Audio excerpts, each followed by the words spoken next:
Limbu ang kadaduan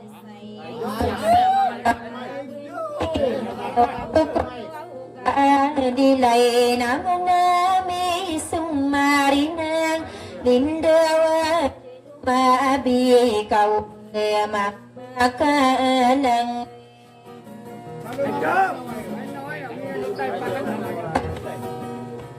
Ipunawasi mo ketawid pamikiran lango pendiriyo na lumiling din siya diay katindingan na ay nang kakumayran deng sa diniyang kainalang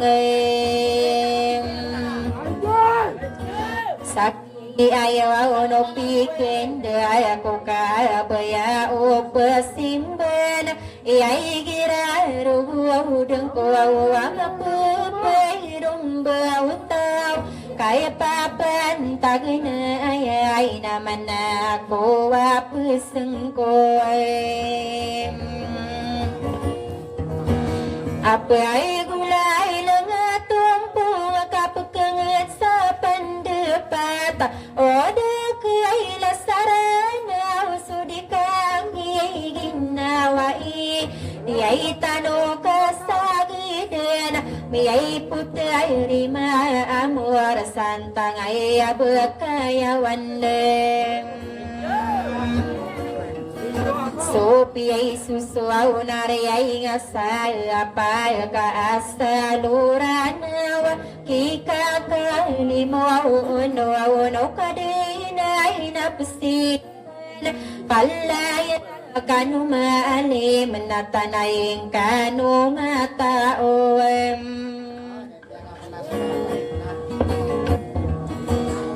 saya kumuaw na alungay na dasalin sa salindaw patadwaw kapuging ay kadambaraw pamagalin o sa iman tuway may ayalin na suwaw mo si magkayay nanaw taon Awi ay no pamanakun siya lalay ay no mambabagilay kaya rutan ay rano nakakaiday tao ay nalamat ako autuhay na inom sayem so ay dino ako pagilin na so Panginoon na sa lulo, tarano na sa katunganay, wow kakakali mo ay, may ay turugay na suwaw dang kaya namite para sukaligit, mimbaway na sunangay, ako babay, ako duniyay. Na ay no ko na buwari ay sasiyay dato wa badula ya ka uno to umpay na irumang bubugele kay do den sa iran wa na ya oto wala lagem aw mi ay ka uno to umpay na ilain ta supete Mangoday dadalaw na ditawan mapaparo o dingilitanian Diyay mabuaw maswaw suro at akadasukan di datuway Papano ko dila kaya na kaino ko ng mga datuway Kapay na yay datuso tao na ino ko ng mga buhay Pwede pagkaragain na soputuro ko panduan Makala bumila biyay at tutulan ako agamay Enabay ng pinanggulo so di ka pag-ayunayon Pandang sa maliwanag kau teruang kagut tao kiai tuan aku mapi ai sumbagi nakatawa inaknanan teron di tero nakiai peragutang koy nakai nakapinar day napai laya malim sutau pisu suuna labuwe natanan keberantanan adim buah tindu suuna tebuan anu nasaranone kainang bidu segita dan detaram bida baru yaudo digadu sutang puluh abinaning benar kaya mapapayag melagi desa kairan deng na disegiti warenay kambiay desa pakatan ukaya sumiyalag siya pikira ko'y nakagiya pagkapitay penggagay na tasota wamiyayariring bentay kumain ang unurasaran abadi benar mambu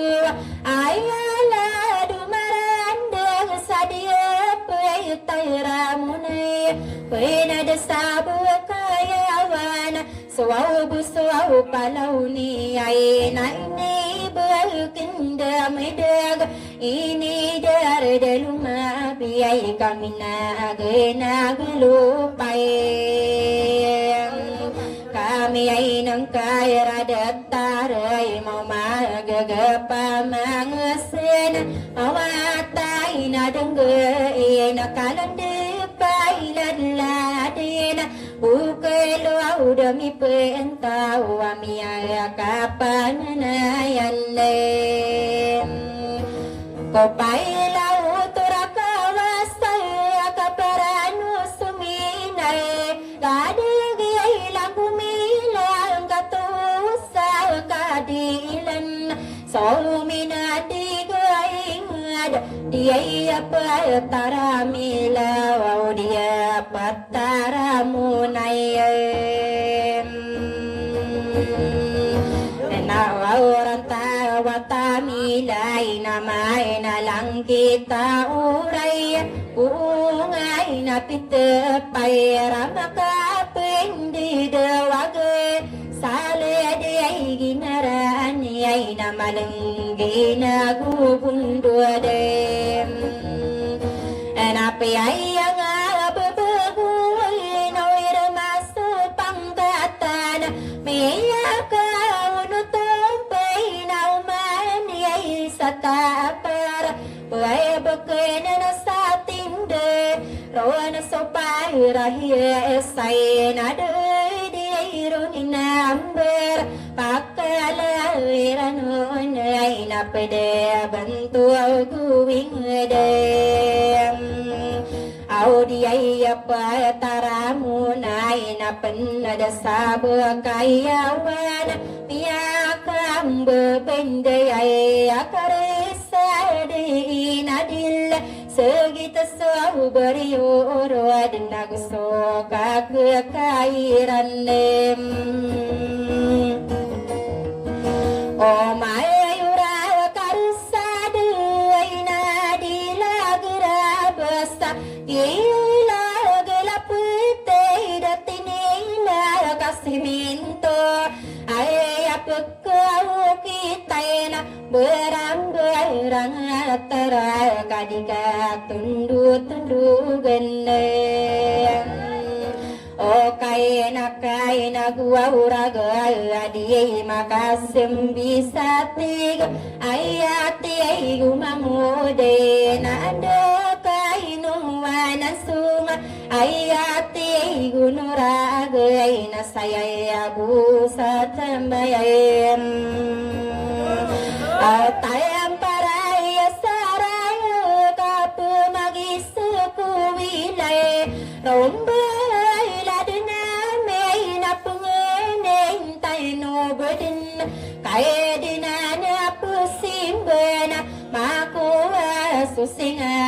ai nào có bư bên ta cả ta nô ila mua marina wala la na kumali wa na na pwede bantu bumi ay dumasagita inadila pagkili mutsiran wanalango ay nadiyama ulama mampunay ulay layon na suwi mamam aw sayang pure na kubilay lakagabisa mapitay wapang ay di ko tuhay na dito na suwingade ay adin malalayo na sayrata kali ay lintay da kapaging diyo ay dia apa taram munai napai da bentu guing dia apa taram munai napai da sabu kayawan ada rasa ina dia ilap keli muda siranun lem aulay ang uway na usatad na tayo mangkuha usatad makapay mangda wow ko sarape yagalumpi kisaliyang bagwa tao sokoraan na kuhaditem aki ay tabuaw na bitano maulana Muhammad may ayakang gunana kaburan taw ay agumay salama pwede bantu buwing ay suwisa kuwilaan ase kita sawaw parimari ay nagwaw sa elementary pakili ay mutsiran waw na mga may sa taray mga isa terwawa makaya pemangda ko kain na guragu ko kapagi dukisiwan pada bentuk ingay damunisi piwaye pageda panaku mayor nusubay semayor nagusumay ngaku siyal gusto mga bariwaw na pwede bantu ganiyan so may ang barangay wow lapan deraw sirang mana pangkatang panuing ada cimena siwonayem apo na sa pamikiray no mayor at timpuatawen ay gira kiarugina dinamini dun sala malala kalilimod na pukulay mutsiranon kaya ang umabun sa niyan kaya giyamini daraw na wadila diluing adem au kagiya miyaga diya ilaw kaya neropa mabending adi delilaw kayang muray kamyaga dila susampad tariti bakumayran diya diya pataramunay awi sa kaminero ko na so bandera umarandengan kapag ilaya tay ko adila diluwing dayat tiyan tamay na iman to pamanayay awi ay no ko na budula ay no siya buwarisa isa ko panaman ko na iman to pagmanaye kendo day natiyakan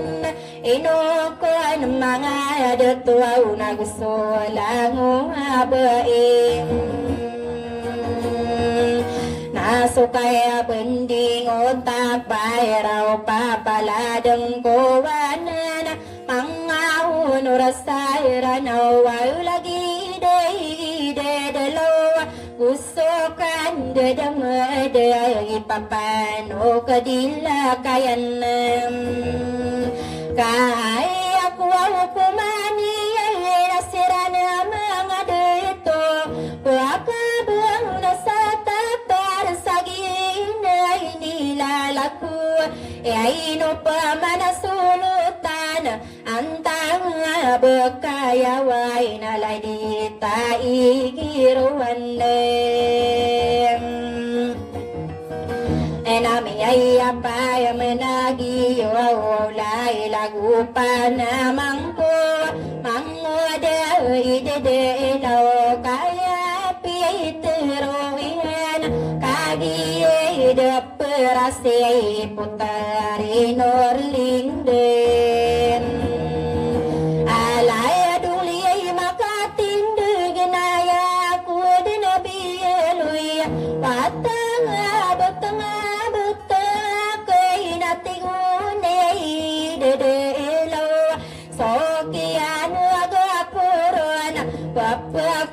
giraw ako awakia gagawana ko aw miyarang buwan umago salay lagi idedelaw igira pure na may nipangayibad nuganding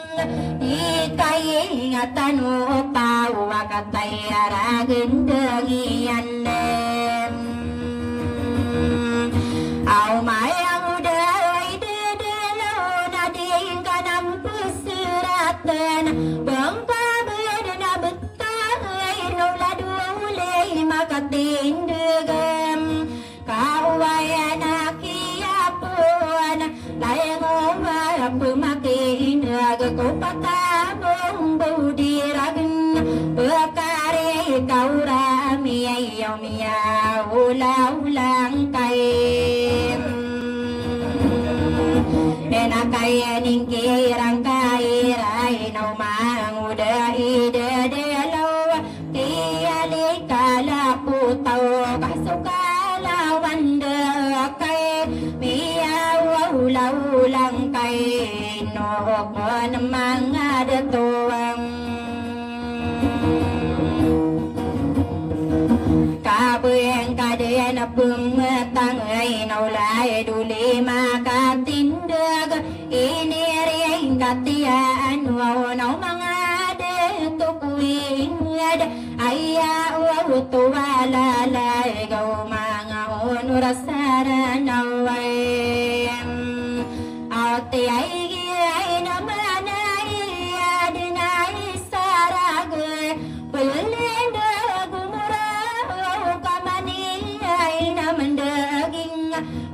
maling kuway inagusiya may asabong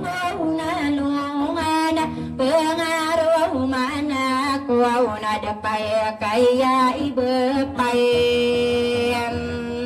ati ay guni ay ide ay delaw na so kaya nagakuron miya kagiraw ako aw manguday idedelaw ako sana kuragi kay giraru budang ko enade na bumarana watim bawata ko wingad maya kang wala sana kadempay na matona makang wala say na pagpusaro mga tawem ade ay dinian di mandeging pagkumangain ako na pagkumangawarisan ay ang uday didilaw panimbal nga burigid sa ienan ninalakuwem aw may nga deto ko wing ay naino ko ng mga deto terima morsantang bukayawan inuwira na biyayang wow na pare ko winsiyayayem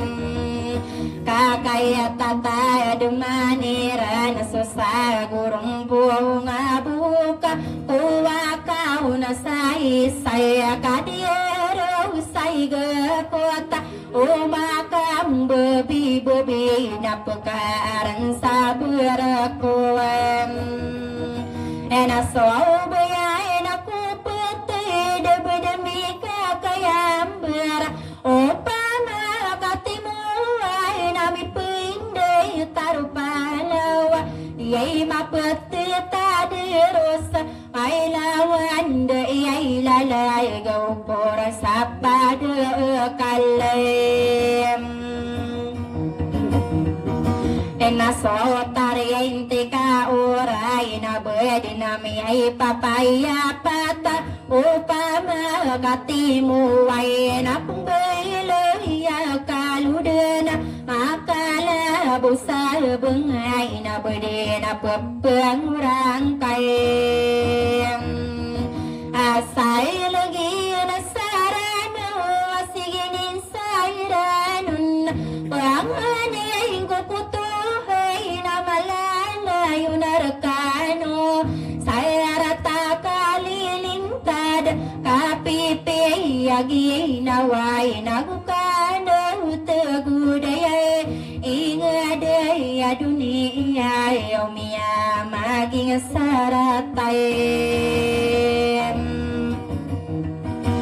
na beni auto de mano galai lagi de lawa ayya pindagi ayna di kadena pukuan ina au mga watay kasayar ka baguyong kayem abuti ang kaipan tuwa na lang una kanapaladin rumbay ladin kaya soya gina sa ginaway tiguan niya ide law na sokian nagkakuron enapo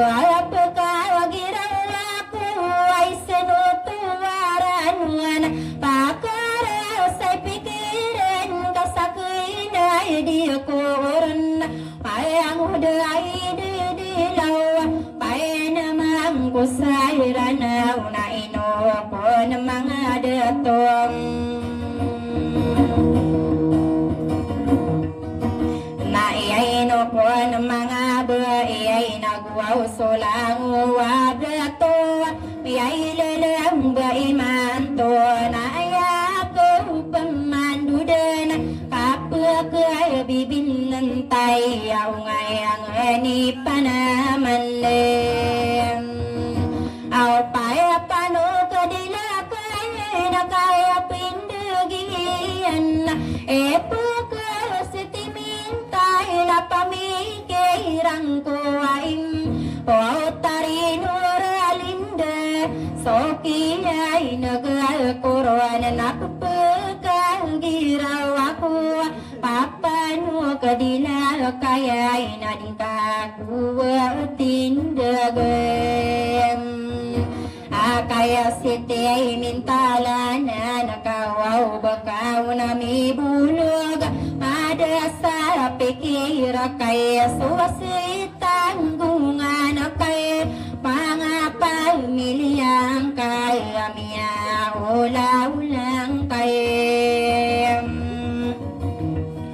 aw paya pano kadila kaya na din kapusang kirani kanduay duyan ay natiuding kakagawas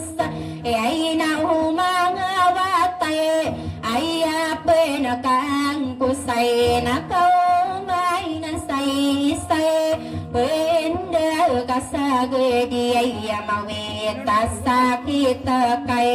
kaya pipi ay kirang kawaw na upapano kadila kaya na kapadi ay padi kapuaw na din kanan di teruway maka wa katik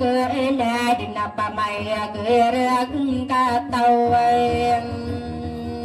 abai suding ka kebung na bengkang ulah-ulah lamanang kurudin sadiku mandi bulogam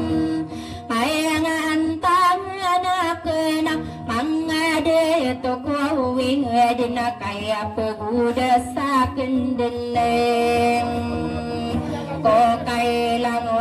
wow ni wow sa wow anada unami dera unama sampuran nai putare nuralinde